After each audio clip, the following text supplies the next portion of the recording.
देखिएगा student, last class के अंदर मैं गैसियस लॉज के बारे में आपको पढ़ा रहा था। गैसियस लॉ का मतलब है गैस कौन कौन से लॉ फॉलो करती है। तो उसमें से पहला लॉ कौन सा आता है आपका, बॉयल्स लॉ। शायद कल वाली अपनी क्लास में ये ऑलरेडी क्या कर चुके हैं, हम डिस्कस कर चुके हैं।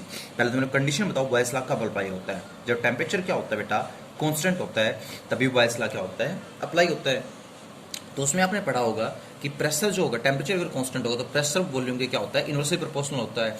और इसको सोल्व करते तो फॉर्मूला क्या बनता है, P1 V1 इक्वल टू क्या आता है, P2 V2।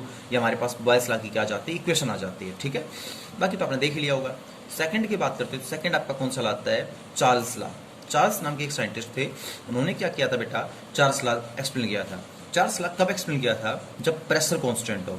क्योंकि देखो एक बार अगर हम टेम्परेचर कांस्टेंट ले चुके हैं तो अगले लॉ में हमें फिर मजबूरी में क्या लेना पड़ेगा बेटा, प्रेशर कांस्टेंट लेना पड़ेगा। तो प्रेशर कांस्टेंट लेते तो चार्ल्स लॉ को पहले डिफाइन करना पड़ेगा। क्या इसने कह रखा है कि वहन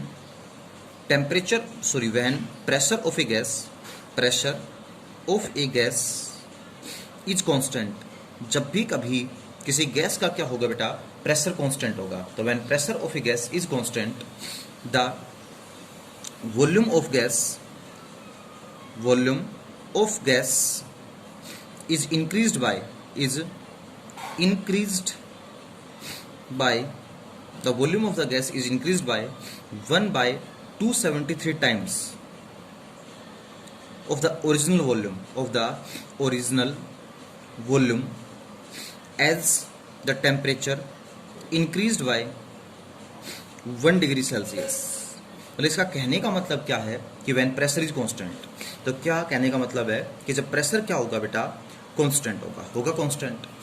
टेम्परेचर मान लो कितना है आपके पास, सपोज करो कितना है, T डिग्री सेल्सियस क्या है, टेम्परेचर है टेम्परेचर T डिग्री सेल्सियस। या सपोज करो टेम्परेचर कितना है, 0 डिग्री सेल्सियस टेम्परेचर है। ओके, तो यहाँ पर वॉल्यूम कितनी होगी भैया, 0 डिग्री सेल्सियस पे वॉल्यूम को मान लेते हैं V0 मान लेते हैं। तो बंदा कह रहा है when pressure is constant the volume of gas is increased by 1/273 times of the original volume as the temperature increased by 1 degree Celsius. मतलब जब प्रेशर कांस्टेंट होता है और टेम्परेचर को हम कितना इंक्रीज कर दें, 1 डिग्री सेल्सियस इंक्रीज कर दें। पहले टेम्परेचर कितना था, 0, मैंने इसका कितना इंक्रीज कर दिया, 1 डिग्री सेल्सियस इंक्रीज कर दिया।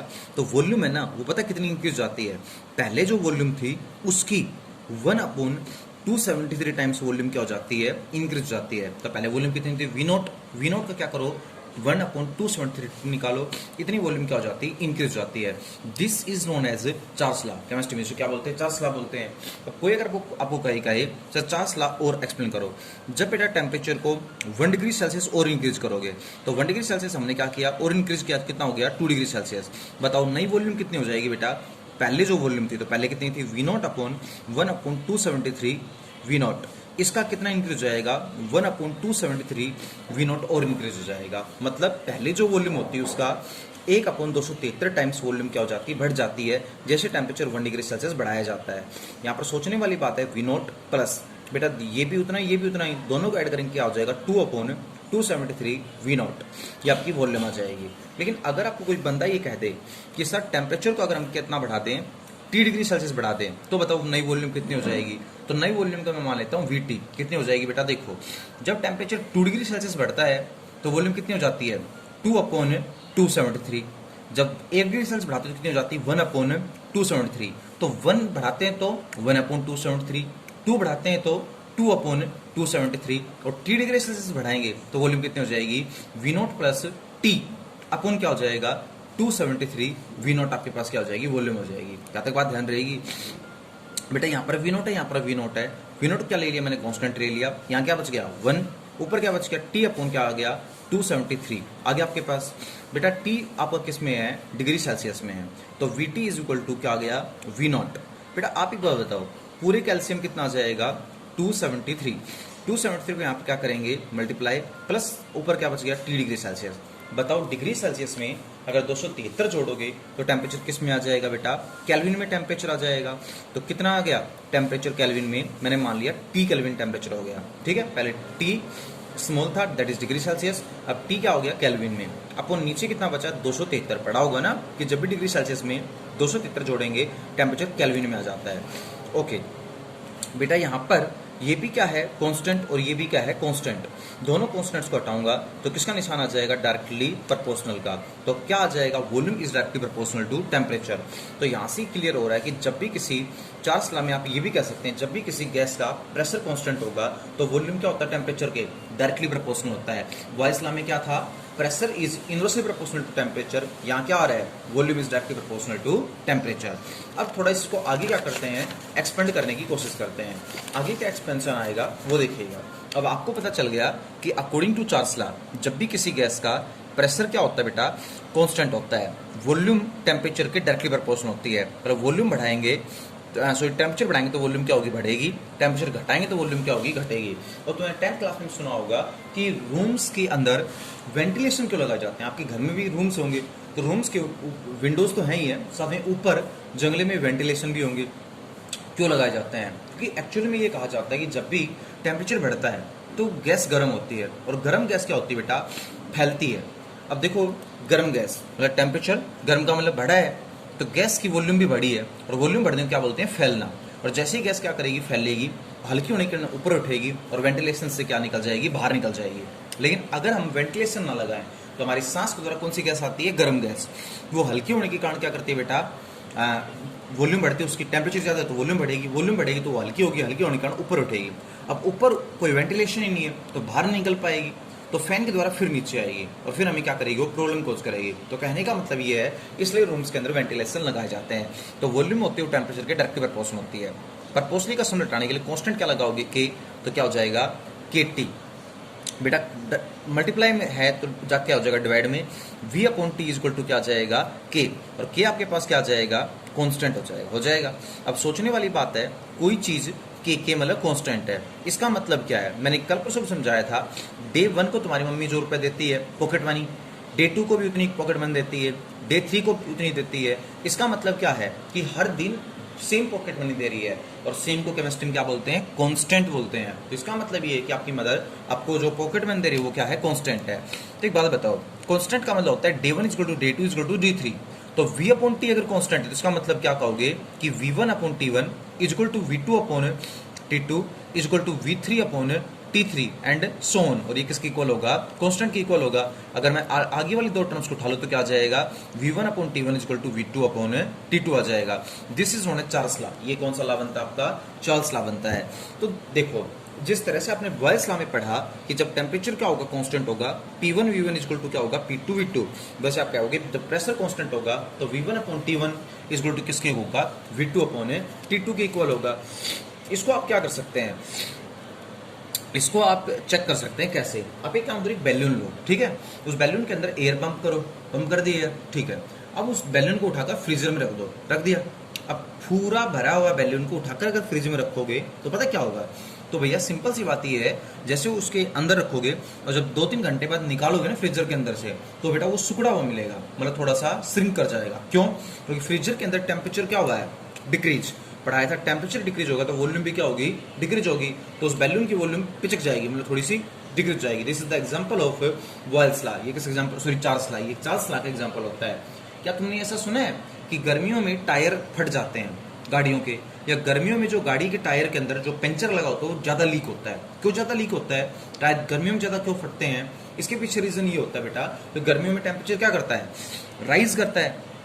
गर्मियों में अगर टेम्परेचर राइज करेगा तो इससे क्या होगा बेटा, टेम्परेचर बढ़ेगा तो गैस की वॉल्यूम भी बढ़ेगी, वॉल्यूम बढ़ेगी तो टायर क्या हो जाएगा फूलेगा, और फूलने की वजह से एक तो टायर आप कहेंगे फटने के चांस रहेंगे, या पिंच जो पंचर लगा उसका क्या होने का चांसेस है लीक होने के भी चांस होते हैं। This is the example of Charles law.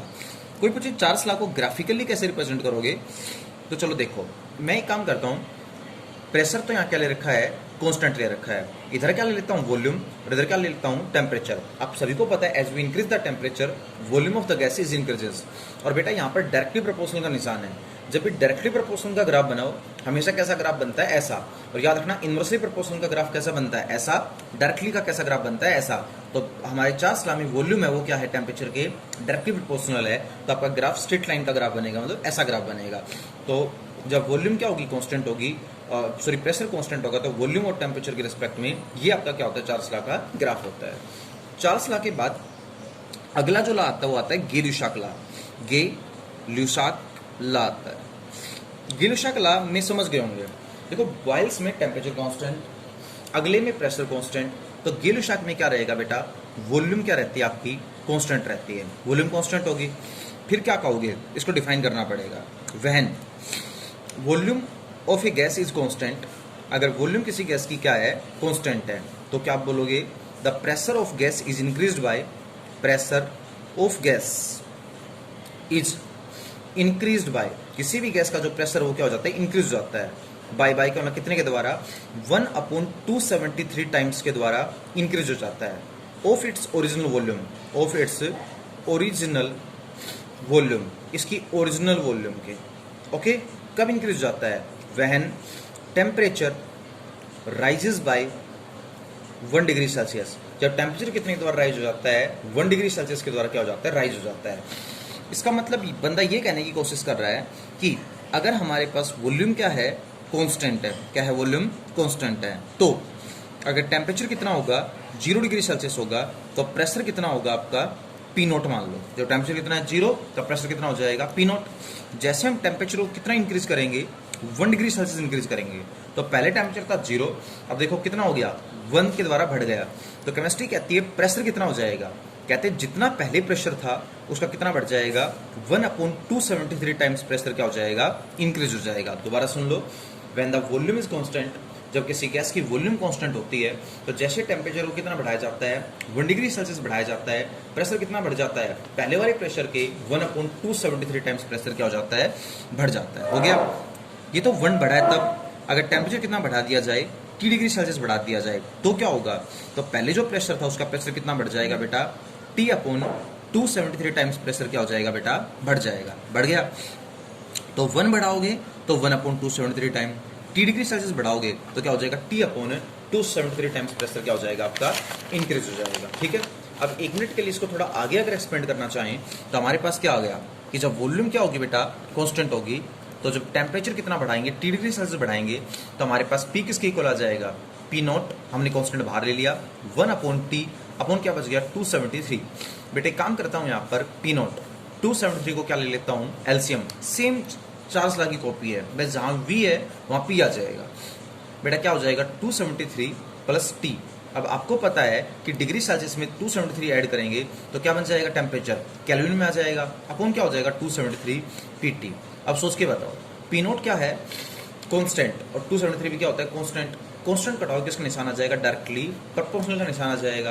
तो this is the Gay Lussac law. तो गिलुशा लॉ की एक और डेफिनेशन बन सकती है, क्या बन सकती है, कि when the volume of gas is constant, जब किसी गैस की वॉल्यूम कांस्टेंट होती है तो प्रेशर क्या होता है, टेम्परेचर के डायरेक्टली प्रोपोर्शनल होता है। जब किसी गैस की वॉल्यूम कांस्टेंट होती है तो प्रेशर क्या होता है, टेम्परेचर के डायरेक्टली प्रोपोर्शनल होता है। This is the Gay Lussac law.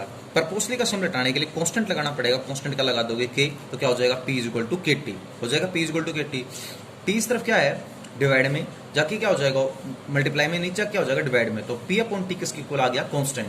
कल भी आपको थोड़ी देर पहले बताया था कि दो चीजें अगर किसी कांस्टेंट की इक्वल हो तो इसका मतलब है P1/T1 = P2/T2 = P3/T3, सारे किसके इक्वल है, कांस्टेंट के इक्वल है। और यहाँ से क्या निकल के आया, P1/T1 = क्या निकल के आया, P2/T2। This is the Gay Lussac law. कोई कहे गिलुशा लॉ का ग्राफ प्लॉट करो, तो आप चाहें तो ग्राफ भी प्लॉट कर सकते हैं। ग्राफ में क्या करेंगे, जब वॉल्यूम क्या होगी आपकी, कांस्टेंट होगी, इधर अगर प्रेशर ले लें, इधर क्या ले लें, टेम्परेचर। तो गिलुशा लॉ कहता है टेम्परेचर नो प्रेशर की क्या होता है, डायरेक्टली। तो डायरेक्टली प्रोपोर्शनल ग्राफ कैसा बनता है, straight line. This is the graph, कर लेना बस। चार्ल्स लॉ की कॉपी, इसलिए मैं थोड़ा जल्दी करवा गया इसको। This is the copy of Charles law. But Charles law में जहां पर भी वॉल्यूम है वहां यहाँ क्या आ जाएगा, प्रेशर आ जाएगा, बस। ठीक है, थैंक यू।